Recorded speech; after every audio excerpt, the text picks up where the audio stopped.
Hello! இந்த செம்மையான எக்ஸ்பிளைனருக்கு உங்கள வரவேற்கிறேன். இன்னைக்கு நாம ரொம்பவே முக்கியமான, ஆச்சரியம் தரக்கூடிய ஒரு புவியியல் பயணத்தை தொடங்க போறோம். இந்தியாவுல இருக்கிற 5 ரொம்ப முக்கியமான, வித்தியாசமான ஈக்கோலாஜிக்கல் ஹாட்ஸ்பாட்ஸ பத்தி ஒரு 10 நிமிஷத்துல நாம ஆழமா அலச போறோம். இயற்கையும் மனுஷங்களும் எப்படி ஒன்றிணைஞ்சு செயல்படுறாங்க அப்படிங்கறத நாம பார்க்க போறோம். ரெடியா? வாங்க பயணத்தை தொடங்கலாம். சரி, நம்ம ரூட் மேப் என்னன்னு பாத்துரலாம். நார்த்ல பஞ்சாப்ல ஆரம்பிச்சு அப்படியே கீழே ராஜஸ்தானோட வறண்ட நிலப்பகுதிகள் வரைக்கும் நாம ஒரு ரோட் ட்ரிப் போக போறோம். நங்கல் சரணாலயம், கேஷோபூர் மியானி, அப்புறம் கியூலாடியோ தேசிய பூங்கா, சாம்பார் ஏரி, கடைசியா மெனார் ஈர நிலப்பகுதி. இந்த 5 இடங்களை தான் நாம இப்போ கவர் பண்ண போறோம். நம்ம முதல் ஸ்டாப் நார்த் இந்தியாவுல பஞ்சாப் மாநிலத்துல இருக்கிற சிவாலிக் மலை அடிவாரத்துல அமைஞ்சிருக்கிற வரலாற்று சிறப்புமிக்க நங்கல் வனவிலங்கு சரணாலயத்துக்கு தான் இப்போ நம்ம போக போறோம். இந்த நங்கல் சரணாலயம் பஞ்சாபோட ரூப்நகர் மாவட்டத்துல சட்லஜ் ஆற்றுக்கு மேல அமைஞ்சிருக்கு. 2019ல இத சர்வதேச முக்கியத்துவம் வாய்ந்த இடமா அங்கீகரிச்சாங்க. இதோட பரப்பளவு பாத்தீங்கன்னா வெறும் 116 ஹெக்டேர் தான். கேக்குறதுக்கு ரொம்ப சின்னதா தெரியலாம், ஆனா இதோட சுற்றுச்சூழல் மற்றும் வரலாற்று முக்கியத்துவம் ரொம்ப ரொம்ப பெருசு. இதுல ரொம்ப சுவாரஸ்யமான விஷயம் என்னன்னா, மனுஷங்களோட வரலாறும் சர்வதேச அரசியலும் எப்படி இந்த இடத்தோட உருவாக்கத்துல பின்னி பிணைஞ்சிருக்கு அப்படிங்கிறது தான். 1961ல பக்ரானங்கல் திட்டத்தோட ஒரு பகுதியா இந்த நீர்த்தேக்கம் கட்டப்பட்டது. அதை விட ஒரு பெரிய ஆச்சரியம் என்ன தெரியுமா? 1954ல இந்தியாவுக்கும் சீனாவுக்கும் இடையில அந்த புகழ்பெற்ற பஞ்சசீல கொள்கை, அதாவது 5 பிரின்சிபிள்ஸ் ஆஃப் பீஸ்ஃபுல் கோஎக்ஸிஸ்டன்ஸ் கையெழுத்தானது இல்லையா, அது இதே இடத்துல தான் நடந்துச்சு. இந்த நீர்த்தேக்கம் மனுஷங்களால உருவாக்கப்பட்டதுதான். வெள்ளத்துல இருந்து பல லட்ச மக்களை இது காப்பாத்துது. ஆனா அதே நேரத்துல அழிவோட விளிம்புல இருக்கிற இந்திய இரும்புண்ணி, அதாவது இந்தியன் பேங்கோலின், அப்புறம் ஈஜிப்திய கழுகு, இந்த மாதிரி அரிய உயிரினங்களுக்கு இது ஒரு பாதுகாப்பான புகலிடமாவும் இருக்கு. மனித வளர்ச்சியும் இயற்கை பாதுகாப்பும் ஒன்னா சேர்ந்து பயணிக்க முடியும் அப்படிங்கிறதுக்கு இது ஒரு சூப்பரான எடுத்துக்காட்டு இல்லையா? இப்போ பஞ்சாப்லயே அடுத்த இடத்துக்கு போவோம். மனுஷங்களும் இயற்கையும் எப்படி கைகோர்த்து செயல்படுறாங்க அப்படிங்கறத இன்னும் ஸ்ட்ராங்கா காட்டுற இடம் இது. அதுதான் கேஷோபூர் மியானி சமூக காப்பகம். இது பஞ்சாபோட குர்தாஸ்பூர் மாவட்டத்துல அமைஞ்சிருக்கு.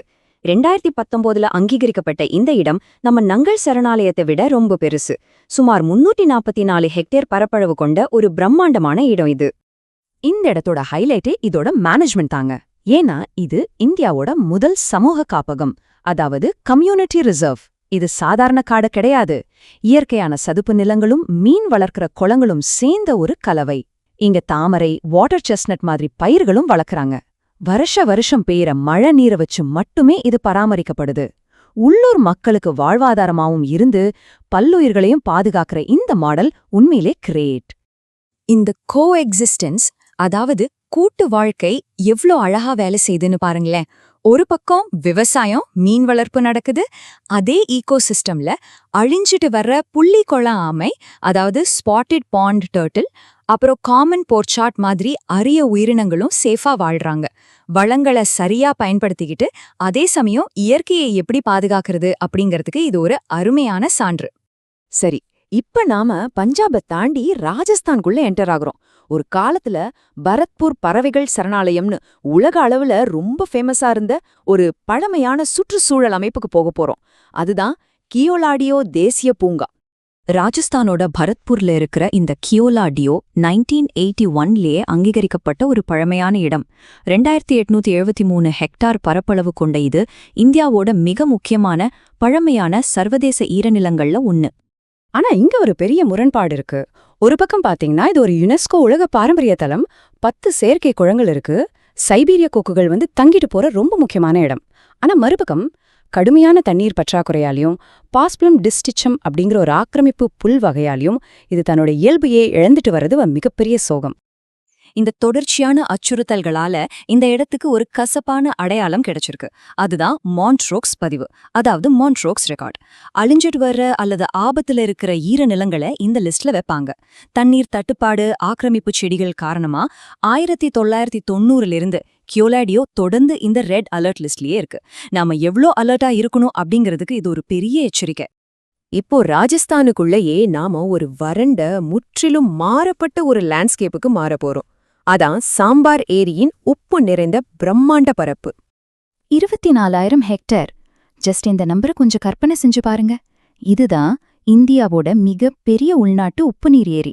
எவ்ளோ ஆச்சரியமா இருக்குல்ல. ராஜஸ்தானோட ஆழமற்ற வறண்ட வடிநிலத்துல அமைஞ்சிருக்கிற இந்த ஏரி 1990ல அங்கீகரிக்கப்பட்டுச்சு.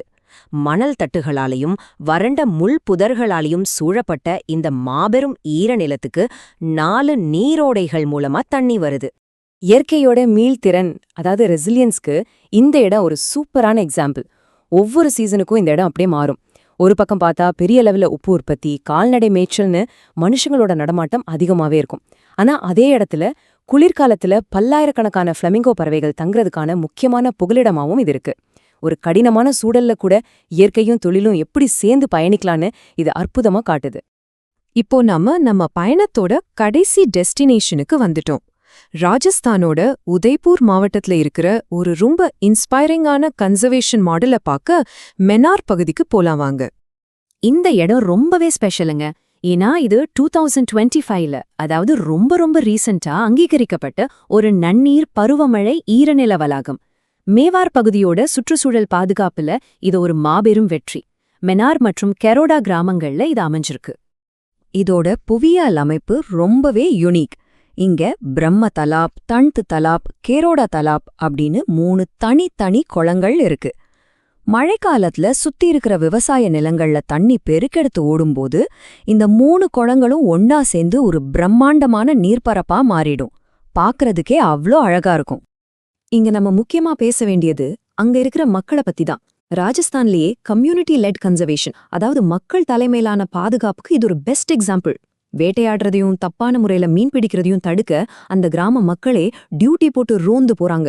இவங்களோட முயற்சியால முற்றிலும் அழிஞ்சிட்டு வர்ற வெள்ளப்பிட்டம் கொண்ட கழுகு, நீண்ட அலகு கழுகு இதெல்லாம் பத்திரமா பாதுகாக்கப்பட்டிருக்கு. அது மட்டும் இல்லாம அங்க இருக்கிற மாமரங்கள்ல இந்திய பறக்கும் நரின்னு சொல்ற ராட்சத விளவாள்களும் கூட்டமா எந்த பயமும் இல்லாம வாழுது. மக்கள் நினைச்சா எதையும் மாத்தலாம் அப்படிங்கிறதுக்கு இது ஒரு நேரடி சாட்சி. சரி, இந்த பயணத்தோட முடிவுல நான் உங்ககிட்ட ஒரு கேள்வி கேட்க விரும்புறேன். மெனார், காஷ்மீர் மாதிரி இடங்கள்ல இருக்கிற சாதாரண மக்கள் தங்களை சுத்தி இருக்கிற இயற்கைய இவ்ளோ பவர்ஃபுல்லா பாதுகாக்கும்போது நம்ம அன்றாட செயல்கள் நம்மள சுத்தி இருக்கிற சுற்றுச்சூழல்ல என்ன மாதிரியான தாக்கத்தை ஏற்படுத்தும்? கொஞ்சம் யோசிச்சு பாருங்க. இந்த டீப் டைவ் எக்ஸ்பிளைனரோட இறுதி வரைக்கும் இணைஞ்சிருந்தவங்களுக்கு ரொம்ப நன்றி. இயற்கைய மதிப்போம், பாதுகாப்போம்.